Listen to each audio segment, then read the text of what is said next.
제76차 유엔 총회가 개막된 가운데 유럽연합 EU는 올해도 북한의 심각한 인권 상황을 규탄하는 결의안을 제3위원회에 제출할 것으로 알려졌습니다. 유엔 안보리 의장국인 아일랜드 외교장관을 비롯해 독일 외교장관도 잇따라 북한 정권의 심각한 인권 유린 행태를 규탄하면서 북한의 인권 유린 상황에 목소리를 높이고 있습니다. 김영권 기자가 취재했습니다. 유럽연합 EU가 북한 인권 결의안을 유엔 총회에 제출하겠다는 입장을 밝혔습니다. 크리스토퍼 매튜스 유엔 주재 EU 대표부 대변인은 15일 북한 인권 결의안 제출 여부를 묻는 VOA의 질문에 그럴 의도이며 다음 주 고위급 회기 이후 사전 협의가 시작될 것이라고 밝혔습니다.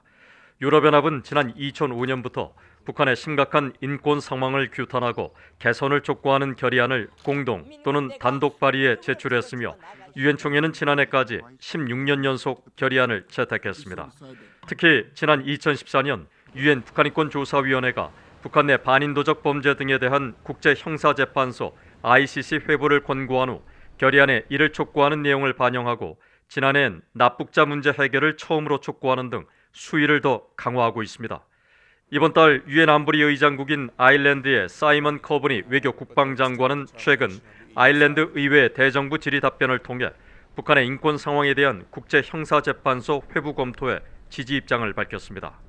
커브니 장관은 유엔 북한인권조사위원회의 국제형사재판소 회부 권고안을 충분히 알고 있으며 우리는 유엔 안보리에 북한의 국제형사재판소 회부 검토를 계속 권장하고 북한 정권에 의한 중대한 인권 침해를 강력한 언어로 규탄한 지난해 유엔 총회 북한 인권 결의안을 환영하는 올해 유엔 인권이사회 결의안에 공동 제안국으로 참여했다고 강조했습니다.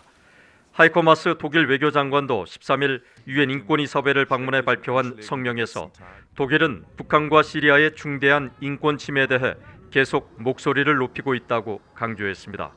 또 지난 7월 북한을 6년 연속 인권 우려 우선 대상국에 올린 영국 외교부의 타리크 아흐마드 연방 남아시아 담당 국무상도 최근 데이비드 알턴 상원의원의 서면 질의 답변에서 영국은 유엔 안보리에서 북한 인권 문제들에 관한 연례 토론을 계속 압박하고 있다고 밝혔습니다. 앞서 영국과 아일랜드, 독일, 미국 등 24개국은 지난 2월 유엔 안보리 의장에게 소환을 보내 북한 인권 문제를 안보리 정식 의제로 계속 유지할 것을 공식 요청한 바 있습니다.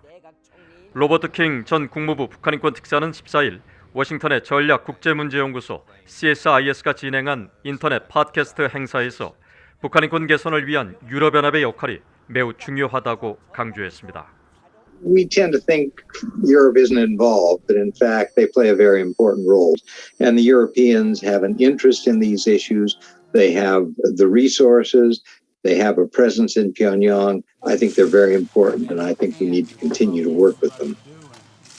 유럽연합과 영국은 북한과 대화하고 교류하면서도 인권 침해와 핵미사일 문제는 적극 제기하는 비판적 개입 정책을 유지하고 있습니다.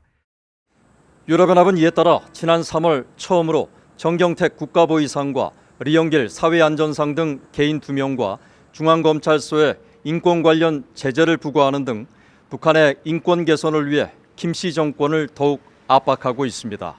VOA 뉴스 김영권입니다.